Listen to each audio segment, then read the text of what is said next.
Salut à tous, alors je suis allé voir le Comte de Monte Cristo avec Pierre Ninet, et écrit et réalisé par Alexandre de la Patelière et Mathieu Delaporte, qui sont également les scénaristes du diptyque des Trois Mousquetaires qu'on a eu l'année dernière, d'Artagnan, yes yes yes, et Milady, un peu moins satisfaisant du coup. J'ai vraiment beaucoup aimé d'Artagnan, le film de KPDP, un bon film d'aventure avec une photographie excellente d'ailleurs, dont le directeur photo est également le directeur photo du Comte de Monte Cristo, qui est Nicolas Bolduc. Et du coup, j'avais un peu moins apprécié, on va dire. J'avais beaucoup aimé la configuration des scènes d'action, ce qu'il voulait faire avec la caméra portée dans Les Trois Mousquetaires, même si des fois on se disait, bon, ça pouvait secouer un peu moins le style guérilla, un peu plus calme, un peu plus cool, ça aurait été bien aussi. Et fort heureusement, du coup, ça c'est plus corrigé entre guillemets. C'était déjà un peu mieux dans Milady et c'est encore mieux, je veux dire, dans le Comte de Monte Cristo, parce qu'on a beaucoup moins. Bon, on n'a pas vraiment du tout, on va dire, les mêmes types de scènes d'action, donc c'est très bien parce que on n'est pas secoué dans tous les sens et on s'en porte d'autant mieux. Et les merveilleuses images restent bien sûr. Donc un directeur à la photo à suivre bien sûr pour la suite. On se retrouve dans ce film du coup, Le Comte de Monte Cristo, au début du 19e siècle, avec toute l'histoire entre Napoléon qui est sur l'île d'Elbe et les royalistes et ceux qui sont, on va dire, loyaux, la loyauté envers qui, envers quoi, voilà. Dans une période de tension du coup. Et c'est pourquoi, bah, si on connaît un peu l'histoire du comte de Monte Cristo, Edmond Dantès, du coup, un jeune fraîchement capitaine, se retrouve accusé à tort, voilà, d'être un loyaliste de Napoléon et d'être un traître du coup, et est enfermé pendant des années dans la prison du Château d'If, dans laquelle il va rencontrer l'abbé quelque chose, Faria, quelque chose comme ça, enfin bref, qui va lui apprendre plein de choses sur la vie et qui va lui indiquer où trouver un trésor caché.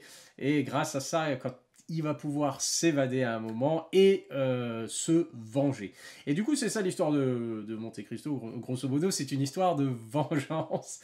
Et il y a eu plusieurs adaptations, j'en ai vu une ou deux, qui étaient toutes très bien, que j'ai bien aimé. Et celle-là, honnêtement, c'est peut-être la meilleure, ma préférée. En tout cas, ça reste une adaptation, parce qu'en fait, au fur et à mesure d'en voir différentes versions, on se dit, en fait, bah, n'ayant pas lu l'histoire originale, on se dit, bon, bah, qu'est-ce qu'ils ont gardé, qu'est-ce qu'ils ont enlevé. Et en fait, j'ai vérifié un petit peu voilà, ce qui était gardé. Et effectivement, il y a pas mal de libertés qui sont prises avec l'œuvre originale de Alexandre Dumas, du coup, comme pour les Mousquetaires. Ce qui me fait quand même penser que le film dure 3 heures et que si on permet de prendre des libertés, on peut peut-être faire plutôt un film de 2h30 et s'arranger avec ça. Pas que, honnêtement, pas que on ressente le temps. C'est juste que bah, plus ça va et plus ça me dérange pas les films de 3 heures, les films qui durent longtemps, 3h30, 4 heures, ok c'est bon. Le truc c'est qu'il faut trouver le temps de regarder ces films, d'aller voir ces films. Je pense que je serais déjà allé le revoir s'il durait pas 3 heures en fait. Et c'est ça peut-être un des petits soucis aujourd'hui. On se dit pourquoi les gens ils vont pas au cinéma, etc. Réduisez peut-être la durée des films parce que le trajet, plus le trajet retour, plus le film qui dure 3 heures, les bandes annonces, les choses comme ça peut faire long et du coup bah, ça fait moins. Enfin, c'est des gens qui du coup veulent vraiment voir un film, ils vont le voir, ok, mais qui, comme moi, ont pas forcément le temps, trouvent pas forcément le temps d'aller revoir le film et de faire un nombre d'entrées un peu plus important et voilà, de faire avoir le succès qu'il pourrait avoir. Enfin bref. Je ferme la parenthèse de la durée parce que honnêtement, à aucun moment je me suis dit en regardant le film, cette scène-là ne sert à rien, elle apporte rien, je m'ennuie ou ça commence à faire long, etc. À aucun moment. Ce qui veut dire que c'est quand même très bien écrit, c'est très divertissant.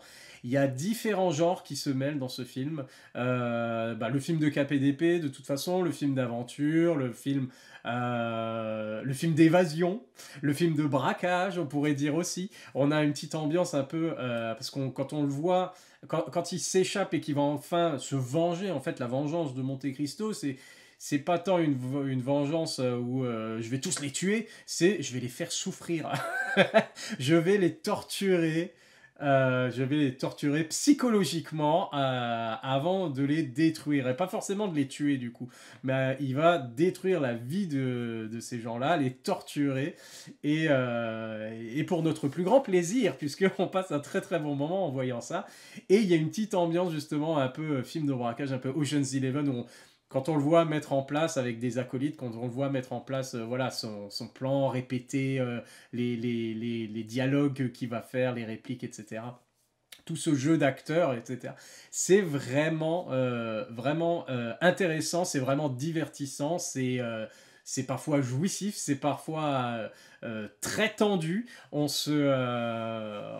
Il y a des scènes qui sont à la fois drôles, à la fois on se dit oh, il va fort le salaud, et c'est horrible, horrible, horrible, et il arrive à nous mettre en tension. Et tout ça, bien sûr, c'est sur les épaules de Pierre Niney, qui est absolument exceptionnel, qui est excellent dans ce rôle-là, qui peut jouer à la fois justement le naïf au début Edmond Dantesque, à qui il arrive quelque chose d'absolument terrible et horrible, et le gars désespéré, le gars qui est pas fait, et d'un coup il se transforme en diable, on pourrait dire, sombre et badass hein, aussi, qui est capable justement, qui a toujours 3 temps d'avance sur tout le monde et qui a bien préparé sa vengeance. Et du coup, c'est très intéressant. Et puis, il y a bien entendu tout ce côté aussi romantique, avec l'amour perdu, avec le choix, les différents choix à faire entre, voilà quoi.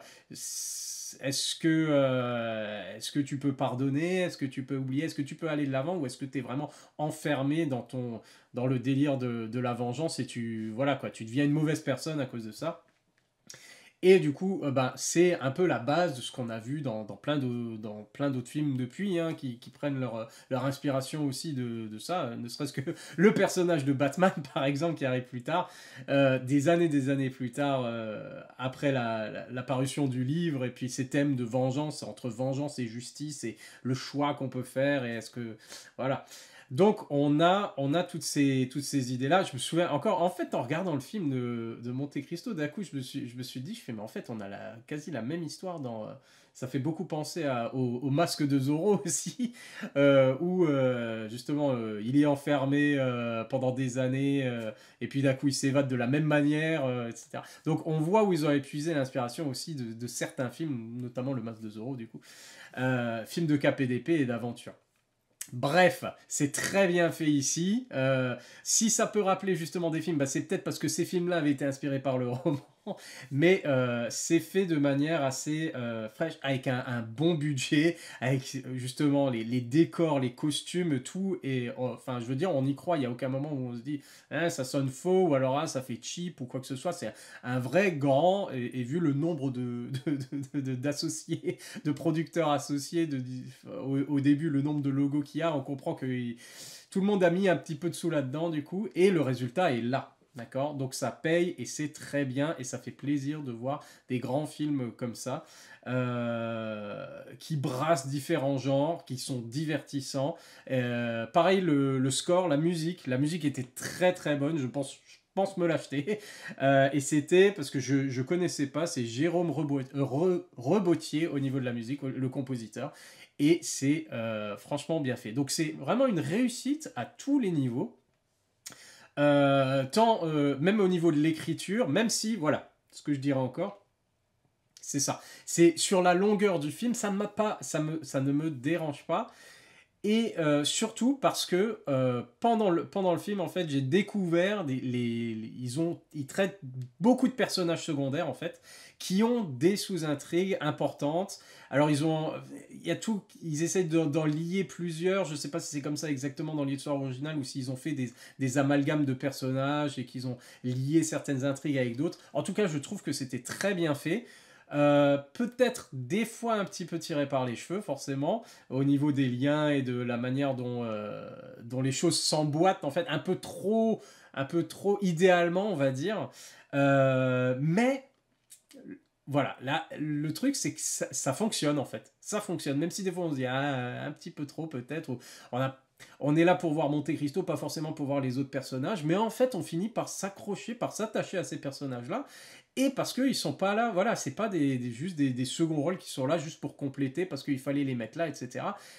Ils ont un rôle important à jouer, leurs sous-intrigues sont importantes pour l'intrigue principale, pour la vengeance de Monte Cristo. Ça a des conséquences sur ce que lui fait, sur ce que lui décide, et ce que lui ressent, etc. Donc j'ai trouvé que c'était bien, en plus les acteurs, tout le casting est vraiment formidable. Donc c'est vraiment pour moi une réussite. Et plus j'en parle, en fait, plus je me dis, bon bah finalement je l'ai peut-être préféré aux Trois Mousquetaires à D'Artagnan. Mais voilà, j'ai pas encore le recul nécessaire. Il y a le petit bémol pour moi, c'est... franchement, c'est pour pinailler. Honnêtement, je le dis tout de suite, c'est voilà, c'est que Monte Cristo quand il revient, il porte un masque. Je pense que c'est comme ça il porte des masques, il se grime, etc. Donc c'est un peu du théâtre, etc.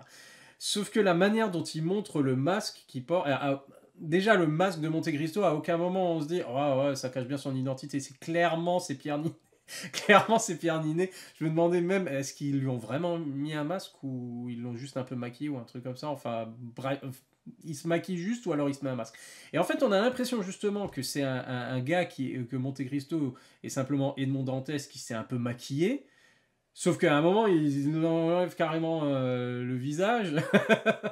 Il enlève son truc et c'est vraiment comme un vrai masque qu'il a. Bon, dans certaines scènes, c'est clairement, il joue différents personnages, clairement un masque qu'il a, mais c'est tellement bien fait avec on va dire le maquillage, la technologie, le maquillage, le talent des maquilleurs d'aujourd'hui, qu'on se dit, est-ce que c'est crédible pour l'époque de réussir à faire ça, en fait? Et le fait que il enlève une perruque, c'est genre, pourquoi il avait une perruque? Et en fait, c'est parce qu'il a un masque qui est accroché avec une grosse lanière derrière et qui met la perruque dessus pour le cacher. C'est genre, ouais, ça fait un peu bizarre. En plus, il enlève le masque et on dirait vraiment que c'est un truc limite solide ou quelque chose comme ça. Alors que quand on le voit à la scène d'avant avec soi-disant ce masque et puis les gros plans et tout, clairement, il est juste maquillé. Il a pas un gros masque appuyé sur le visage. Et du coup, ça fait un peu... Je sais pas. À des moments, je me suis dit, est-ce qu'ils étaient obligés de faire ce truc des masques ou ils auraient pu faire simplement, voilà, il sait se maquiller ou se déguiser un peu. Enfin bref. Je pinaille. Honnêtement, c'est pas grave du tout. C'est le seul truc à la limite où ça m'a sorti un petit peu du film. Je me suis dit, hein. Mais sinon, tout le reste est vraiment réussi. Donc honnêtement, c'est rien du tout, quoi. Je le recommande si vous arrivez à trouver le temps. En fait, c'est juste ça, en fait, hein, parce que les 3 heures valent largement le coup. C'est allez le voir au cinéma, faites l'effort, ça vaut le coup de le voir largement au cinéma. Ce sera moins amusant de le regarder sur la télé. Moins impressionnant et visuellement, ils ont mis tellement le paquet dans le directeur photo, ils ont mis le paquet sur la musique, ils ont mis le paquet sur les décors, etc. C'est un film qui mérite vraiment d'être vu au cinéma et pour qu'on puisse en avoir d'autres d'autres bons grands films de qualité et français, ce qui ne gâche rien. Voilà. Donc c'est tout pour le Comte de Monte Cristo, j'ai vraiment beaucoup aimé encore une fois, même si c'est long, ça vaut le coup parce que toutes les sous-intrigues apportent quelque chose, c'est mieux écrit que le dernier Trois Mousquetaires là, avec Milady où ça partait dans tous les sens, ça voulait pas dire grand chose et ils essayaient de trouver vite fait quoi faire à Porthos ou Aramis ou des trucs comme ça mais qui apportaient rien finalement. Et alors qu'ici, voilà, tous les personnages secondaires ont quelque chose d'intéressant à proposer, même les méchants. Et puis voilà. Donc allez le voir, c'est tout pour le Comte de Monte Cristo. À la prochaine. Bye.